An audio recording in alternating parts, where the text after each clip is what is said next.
नमस्कार दोस्तों, स्वागत है आपका महफिल स्टोरीज में। आज की हमारी कथा है माँ दुर्गा की उत्पत्ति, महिषासुर का आतंक और नवरात्र का रहस्य। तो आइए कहानी की शुरुआत करते हैं। महिषासुर का जन्म और वरदान। बहुत समय पहले, जब देवता और असुरों के बीच निरंतर युद्ध चलते रहते थे, उसी समय असुर कुल में एक महाशक्तिशाली राक्षस का जन्म हुआ। उसका नाम था महिषासुर। महिषासुर कोई साधारण राक्षस नहीं था। उसका रूप आधा मनुष्य और आधा भैंसा था। वह शक्तिशाली था, वीर था और उसकी महत्वाकांक्षा थी तीनों लोकों पर राज करना। पर शक्ति अकेले से पर्याप्त नहीं होती। महिषासुर ने कठोर तपस्या शुरू की। उसने भगवान ब्रह्मा की घोर उपासना की। हजारों वर्षों तक धूप बरसात तूफान ताप सहकर वह एक ही संकल्प में लीन रहा, मुझे अमरत्व चाहिए। आखिरकार उसकी तपस्या से प्रसन्न होकर ब्रह्मा जी प्रकट हुए। उन्होंने कहा, वत्स, मैं प्रसन्न, वर मांगो। महिषासुर ने मांग लिया, हे प्रभु, मुझे ऐसा वरदान दीजिए कि कोई देवता, दानव या मनुष्य मुझे न मार सके। ब्रह्मा जी ने वरदान तो दे दिया, पर एक शर्त छोड़ दी। महिषासुर, तुम्हें कोई स्त्री मार सकेगी, क्या तुम मानते हो? महिषासुर हंस पड़ा। स्त्री? हा हा हा, स्त्री कोमल होती है, युद्ध नहीं कर सकती। स्त्री से मुझे क्या भय, मैं स्वीकार करता हूँ। वरदान मिलते ही महिषासुर का अहंकार आसमान छूने लगा। महिषासुर का आतंक। वरदान पाकर महिषासुर अजेय हो गया। उसने देवताओं को युद्ध में पराजित करना शुरू कर दिया। इंद्र का स्वर्ग छीन लिया गया। देवता दर दर भटकने लगे। सूर्य, चंद्र, वायु, अग्नि सब उसकी दास्ता में बंध गए। त्रिलोक में हाहाकार मच गया। धरती रो उठी। स्वर्ग पर अंधकार छा गया। देवता हारकर ब्रह्मा, विष्णु और महादेव के पास पहुंचे।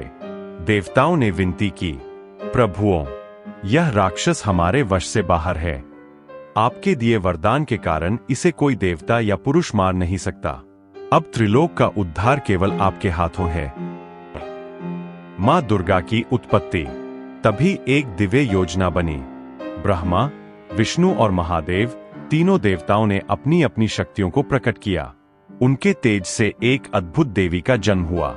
वह असंख्य तेजों में किरणों से बनी थीं। उनका रूप सौंदर्य और शक्ति का अद्भुत संगम था। उनकी 10 भुजाएं थीं, प्रत्येक हाथ में एक दिव्य अस्त्र चमक रहा था। विष्णु ने उन्हें चक्र दिया, महादेव ने त्रिशूल सौंपा, वरुण ने शंख दिया, अग्नि ने शक्तिशाली भाला, वायु ने धनुष बाण, इंद्र ने वज्र, समुद्र ने श्वेत कमल और हिमालय ने सिंह उनका वाहन। जब मां दुर्गा सिंह पर सवार हुईं, पूरा ब्रह्मांड गूंज उठा। देवताओं ने जय जयकार की, जय भवानी, जय दुर्गे, जय शक्ति स्वरूपिणी। युद्ध की तैयारी। दूसरी ओर महिषासुर को खबर मिली कि एक स्त्री ने उसे ललकारा है। वह ठहाका मारकर हंसने लगा, क्या एक औरत मुझसे लड़ेगी? हा हा हा, यह देवता पागल हो गए हैं। पर जब उसने दूर से मां दुर्गा का स्वरूप देखा, सिंह पर सवार, तेजस्वी और भयावह, तो उसके मन में क्षण भर के लिए भय जागा। फिर भी उसका अहंकार नहीं टूटा। उसने अपनी सेना को आज्ञा दी, जाओ, इस तथाकथित देवी को बंदी बनाकर लाओ। महिषासुर ने अपनी लाखों असुर सेना को दुर्गा पर आक्रमण करने भेजा। चारों ओर रणभूमि तैयार हुई। असुरों की गड़गड़ाहट से धरती कांप उठी, आकाश काला पड़ गया। मां दुर्गा ने अपने शंख से ऐसा नाद किया कि समुद्र की लहरें भी थम गईं। सिंह गर्जना करता हुआ आगे बढ़ा। पहला वार दुर्गा के धनुष से हुआ। उनका बाण सैकड़ों राक्षसों को भेदकर निकल गया। त्रिशूल का प्रहार हुआ तो असुर सेनापति पल भर में धराशायी हो गया। युद्ध भीषण था। रक्त की नदियां बह चलीं। असुरों का आतंक क्षण क्षण टूटता जा रहा था। महिषासुर का रूप परिवर्तन। जब असुर सेना परास्त हो गई, महिषासुर स्वयं रणभूमि में उतरा। वह गर्जना करते हुए बोला, स्त्री, तू क्या है मेरे सामने? देख, अब मैं तुझे पैरों तले रौंद दूंगा। पहले वह भैंस के रूप में आया। उसकी टक्कर से पहाड़ हिल गए। वह अपने सींगों से दुर्गा के सिंह पर हमला करता। मां दुर्गा ने अपने खड्ग से वार किया, तो महिषासुर तुरंत शेर बन गया। फिर वह हाथी का रूप धरता, कभी भयंकर दानव का। हर बार वह अपना रूप बदलकर मां को छलने का प्रयास करता, लेकिन देवी अडिग रहीं। उनकी आंखों से अग्नि प्रज्वलित हो रही थी। आखिरकार महिषासुर पुनः भैंस का रूप धरकर मां दुर्गा पर झपटा। उसकी आंखों में क्रोध था, अहंकार था। मां दुर्गा ने शांत स्वर में कहा, असुर, तेरे अंत का समय आ चुका है। उन्होंने अपने पैर से महिषासुर का सिर दबाया और त्रिशूल से उसके हृदय को भेद दिया। क्षण भर में वह धराशायी हो गया। पूरा ब्रह्मांड गूंज उठा। जय माता दी, जय दुर्गे। देवताओं ने स्वर्ग से पुष्प वर्षा की। धरती ने चैन की सांस ली। त्रिलोक में शांति लौट आई। नवरात्र का रहस्य। अब सवाल उठता है, मां दुर्गा की पूजा 9 दिन ही क्यों होती है? कहते हैं कि महिषासुर से युद्ध कुल 9 दिनों और 9 रातों तक चला। हर दिन मां दुर्गा ने अपने अलग अलग रूपों से असुरों का विनाश किया। पहले दिन उन्होंने शैलपुत्री रूप में शक्ति दिखाई, फिर ब्रह्मचारिणी, फिर चंद्रघंटा। ऐसे करते करते 9वें दिन उन्होंने सिद्धिदात्री स्वरूप धारण किया। 9वीं की रात को महिषासुर का वध हुआ और तभी से परंपरा बन गई कि नवरात्र के इन 9 दिनों में देवी के 9 रूपों की पूजा की जाती है। महिषासुर की कथा का संदेश। यह कथा केवल युद्ध की नहीं है, यह एक संदेश है। वह अहंकार अति कर देता है। जब अधर्म अपनी सीमा लांघ देता है, तब शक्ति स्वरूपिणी मां दुर्गा प्रकट होकर संतुलन स्थापित करती है। अब हम जानेंगे इन 9 दिनों में मां किन किन स्वरूपों में प्रकट होती है और उनका महत्व क्या है। पहला दिन शैलपुत्री। पहले दिन मां शैलपुत्री की पूजा होती है। ये पर्वतराज हिमालय की पुत्री है।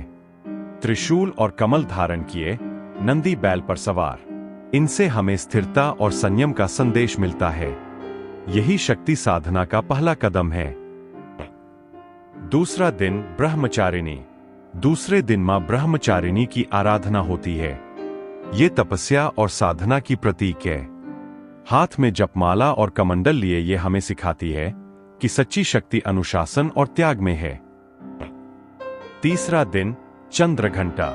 तीसरे दिन पूजा होती है मां चंद्रघंटा की। इनके मस्तक पर अर्धचंद्र है और हाथों में अस्त्र शस्त्र।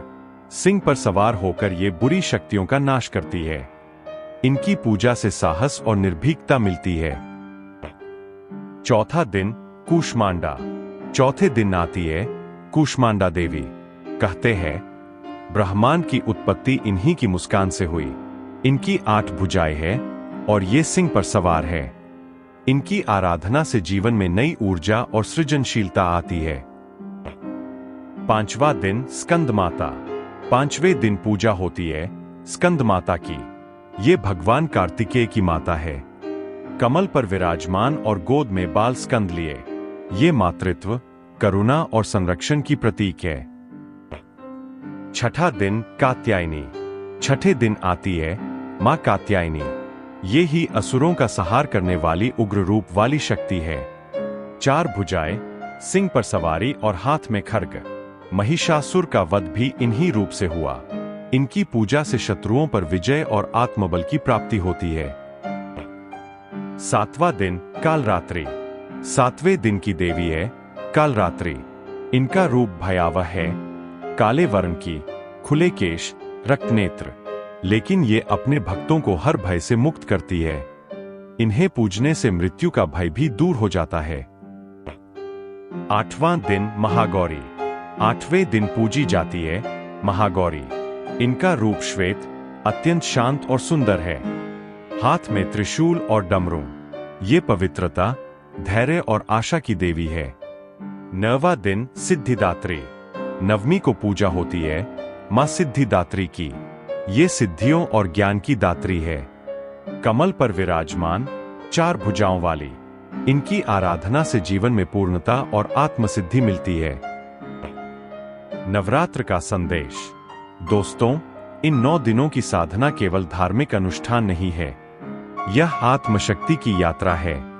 पहले दिन स्थिरता, दूसरे दिन तपस्या, तीसरे दिन साहस, चौथे दिन सृजन, 5वें दिन मातृत्व, छठे दिन शक्ति, 7वें दिन निर्भयता, 8वें दिन शुद्धता और 9वें दिन सिद्धि। 9वां दिन सिद्धिदात्री। 9वीं को पूजा होती है मां सिद्धिदात्री की। ये सिद्धियों और ज्ञान की दात्री है। कमल पर विराजमान, 4 भुजाओं वाली। इनकी आराधना से जीवन में पूर्णता और आत्मसिद्धि मिलती है। नवरात्र का संदेश। दोस्तों, इन 9 दिनों की साधना केवल धार्मिक अनुष्ठान नहीं है, यह आत्मशक्ति की यात्रा है।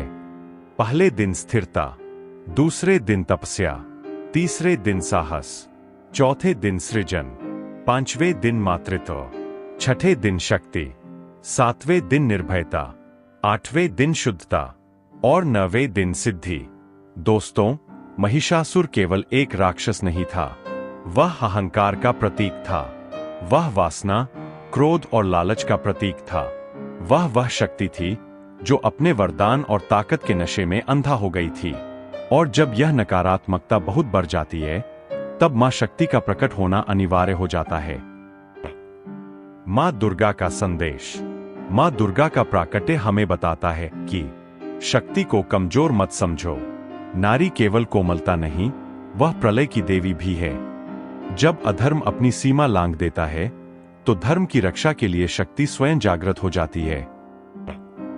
नवरात्र और आज का समय।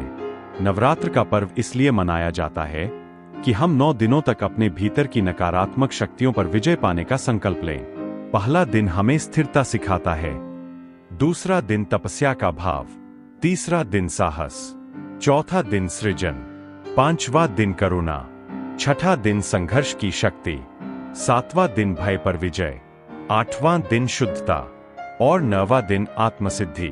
आज के समय में जब इंसान भौतिकता, लोभ और क्रोध में फंस जाता है, तब नवरात्र हमें याद दिलाता है कि भीतर की देवी शक्ति को जगाना ही असली विजय है। जब मां दुर्गा ने महिषासुर का वध किया, तो यह केवल एक राक्षस का नाश नहीं था, यह अहंकार के पतन का प्रतीक था। यह दर्शाता है कि चाहे बुराई कितनी भी शक्तिशाली क्यों न हो, अंततः सत्य और शक्ति की विजय निश्चित है। समापन भाव। दोस्तों, यही है नवरात्र की कथा। मां दुर्गा का प्राकट्य, महिषासुर का वध और 9 दिनों की साधना। यह केवल पुरानी कहानी नहीं है, बल्कि जीवन का सत्य है। जब भी आपके जीवन में महिषासुर जैसा अहंकार, भय या बुराई जन्म ले, याद रखिए, मां दुर्गा आपके भीतर ही है। बस उनकी शक्ति को जगाना है। जय माता दी, जय शक्ति।